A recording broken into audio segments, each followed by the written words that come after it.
स्वर्ग का वह दृश्य जिसे हम अक्सर दिव्य और आनंदमयी मानते हैं, उसके पीछे एक गहरा और अनकहा अंधेरा छिपा है। हम इंद्र के दरबार की चमक और अप्सराओं के नृत्य की चर्चा तो करते हैं, लेकिन यह नहीं देखते कि यह सुंदरता दरअसल एक राजनैतिक व्यवस्था का हिस्सा थी। अप्सराओं का जीवन किसी देवी की तरह पूजनीय नहीं, बल्कि एक गोल्डन केज या सुनहरे पिंजरे के समान था। वे स्वर्ग की नागरिक नहीं थीं, बल्कि वे उस साम्राज्य की ऐसी सेवक थीं जिन्हें केवल उपयोग के लिए बनाया गया था। आज के इस वीडियो में हम उन परतों को हटाएंगे और जानेंगे कि स्वर्ग की इन दिव्य स्त्रियों का असली जीवन कितना संघर्षपूर्ण और विवशता से भरा था। इनकी उत्पत्ति का सच ही इनके प्रति स्वर्ग के दृष्टिकोण को स्पष्ट कर देता है। समुद्र मंथन के दौरान जब ये सुंदर स्त्रियां बाहर आई, तो न देवताओं ने उन्हें अपनी पत्नी के रूप में अपनाया और न ही असुरों ने। उन्हें सामान्य कह दिया गया, जिसका अर्थ था कि वे किसी एक की मर्यादा नहीं, बल्कि सामूहिक उपभोग और मनोरंजन का साधन मात्र थी। बिना किसी कुल, परिवार या वंश के उनका अस्तित्व ही एक वस्तु के रूप में शुरू हुआ। उन्हें केवल कला और सौंदर्य के प्रदर्शन के लिए आरक्षित कर दिया गया, जहां उनकी अपनी भावनाओं या इच्छाओं के लिए कोई स्थान नहीं था। वे एक ऐसी संपत्ति बन गई जिन्हें इंद्र अपनी मर्जी से कहीं भी नियुक्त कर सकते थे। स्वर्ग की राजनीति में अप्सराओं का सबसे प्रमुख कार्य इंद्र के सिंहासन की सुरक्षा करना था। जब भी कोई ऋषि अपनी घोर तपस्या से इंद्र के बराबर शक्ति हासिल करने का प्रयास करता, तो इंद्र को अपनी सत्ता छिन जाने का भय सताने लगता। ऐसे में वे अप्सराओं को एक हनी ट्रैप या मनोवैज्ञानिक हथियार की तरह इस्तेमाल करते थे। मेनका, रंभा और तिलोत्तमा जैसी अप्सराओं को आदेश दिया जाता था कि वे जाकर उन ऋषियों का ध्यान भटकाएं। यह उनके लिए कोई गर्व का कार्य नहीं था, बल्कि एक अपमानजनक मजबूरी थी। उन्हें अपनी पवित्रता की बलि देनी पड़ती थी ताकि इंद्र का राजपाट सुरक्षित रहे। अक्सर इन कार्यों के दौरान उन्हें क्रोधित ऋषियों के भयानक श्राप झेलने पड़ते थे, जबकि असली अपराधी उन्हें भेजने वाले देवता होते थे। अप्सराओं का जीवन हमेशा दो पाटों के बीच पिसता रहता था।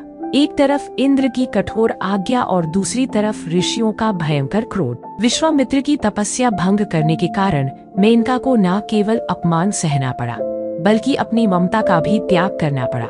रंभा जैसी अप्सरा को एक ऋषि के क्रोध के कारण हजारों वर्षों तक पत्थर की मूर्ति बनकर रहना पड़ा। उनका सौंदर्य, जो उनकी सबसे बड़ी शक्ति मानी जाती थी, अक्सर उनके लिए सबसे बड़ा श्राप बन जाता था। वे स्वर्ग की ऊंचाइयों से गिरकर अचानक धरती के अंधकार में एकांत में धकेल दी जाती थी, जहां उन्हें बचाने वाला कोई नहीं होता था। स्वर्ग में स्वतंत्रता केवल एक भ्रम थी।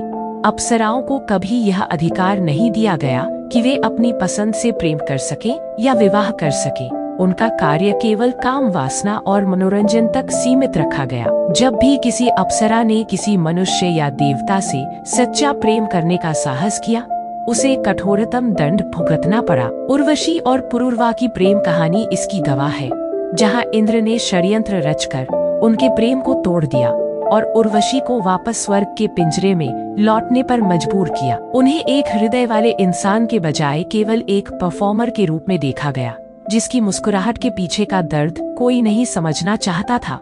इसके अलावा अक्षय यौवन का वरदान भी उनके लिए एक मानसिक बोझ बन गया था। हजारों वर्षों तक वही पूर्णता, वही सौंदर्य और वही बनावटी मुस्कुराहट बनाए रखना एक असहनीय थकान पैदा करता। वे कभी बूढ़ी नहीं हो सकती थी और न ही उन्हें कभी मृत्यु का सुकून मिल सकता था। उन्हें हर पल परफेक्ट दिखना पड़ता था, क्योंकि यदि उनकी सुंदरता में जरा भी कमी आती, तो स्वर्ग के वैभव में उनका स्थान खत्म हो जाता। यह निरंतर बना रहने वाला प्रदर्शन पुनः मानसिक प्रेसरी उन्हें मानसिक रूप से खोखला कर देता था, जिसे वे अपने दिव्य गहनों और श्रृंगार के पीछे छुपाने पर मजबूर थी। स्वर्ग में अप्सराओं का जीवन केवल दरबार तक सीमित नहीं था, बल्कि वे इंद्र के सूचना तंत्र यानी इंटेलिजेंस नेटवर्क का एक अभिन्न हिस्सा थीं।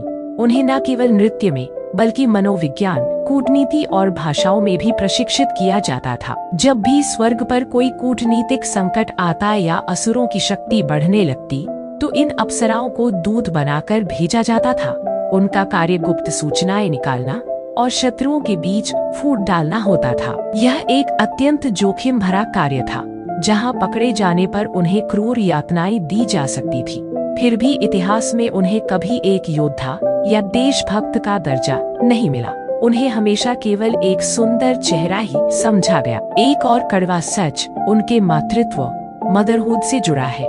स्वर्ग के नियमों के अनुसार अप्सराओं को संतान उत्पन्न करने या परिवार बसाने की अनुमति नहीं थी। यदि कभी किसी मानवीय संबंध के कारण वे गर्भवती होती थीं, तो उन्हें तुरंत पृथ्वी पर जाकर अपनी संतान को छोड़ने का आदेश दिया जाता। मेनका और शकुंतला की कहानी इसका सबसे बड़ा प्रमाण है। एक अप्सरा के लिए मां बनना उसके दिव्य दर्जे का अंत माना जाता था। उन्हें अपनी ममता को मारना पड़ता था ताकि वे वापस स्वर्ग जाकर देवताओं का मनोरंजन कर सके। यह उनके जीवन का सबसे बड़ा भावनात्मक शोषण था, जहां उन्हें एक स्त्री की मूल भावनाओं से भी वंचित रखा गया। स्वर्ग की सामाजिक संरचना में भी अप्सराओं के बीच एक सख्त पदानुक्रम हियरची था। सभी अप्सराएं समान नहीं थीं। दैविक अप्सराएं जैसे रंभा और उर्वशी उच्च श्रेणी में आती थीं, जबकि लौकिक अप्सराएं हजारों की संख्या में थीं जिन्हें कम सुविधाएं प्राप्त थीं। इनके बीच भी प्रतिस्पर्धा और ईर्ष्या का माहौल बनाया जाता था ताकि वे कभी संगठित होकर इंद्र के विरुद्ध विद्रोह न कर सके। उन्हें एक दूसरे से श्रेष्ठ दिखने की होड़ में उलझाए रखा जाता था। यह ब्यूटी स्टैंडर्ड का एक ऐसा प्राचीन रूप था जहां आपकी योग्यता केवल आपकी सुंदरता और नृत्य की निपुणता से तय होती थी। अंततः उनके अवकाश या रिटायरमेंट का सच भी बहुत भयावह था। जब कोई अप्सरा अपनी कलात्मक शक्ति खोने लगती या किसी श्राप के कारण उसकी सुंदरता कम हो जाती, तो उसे अपवित्र मानकर स्वर्ग से निष्कासित कर दिया जाता था। उनके लिए कोई वृद्धाश्रम या सम्मानजनक विदाई नहीं थी। वे अचानक से दिव्य सुखों से वंचित होकर पृथ्वी के कष्टों के बीच फेंक दी जाती थी।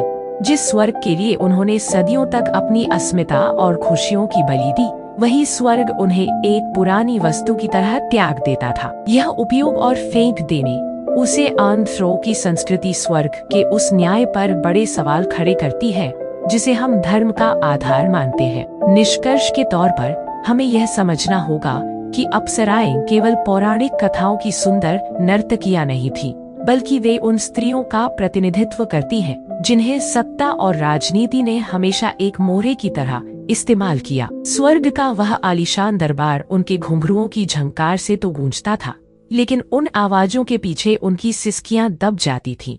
उनकी विवशता, उनका एकांत और उनकी ममता का बलिदान ही वह नींव थी जिस पर स्वर्ग का ऐश्वर्य टिका हुआ था। अगली बार जब हम उनकी कोई कहानी सुने, तो हमें उनकी सुंदरता के पीछे छिपे उस मौन संघर्ष को भी याद रखना चाहिए जो इतिहास के पन्नों में कहीं खो गया है।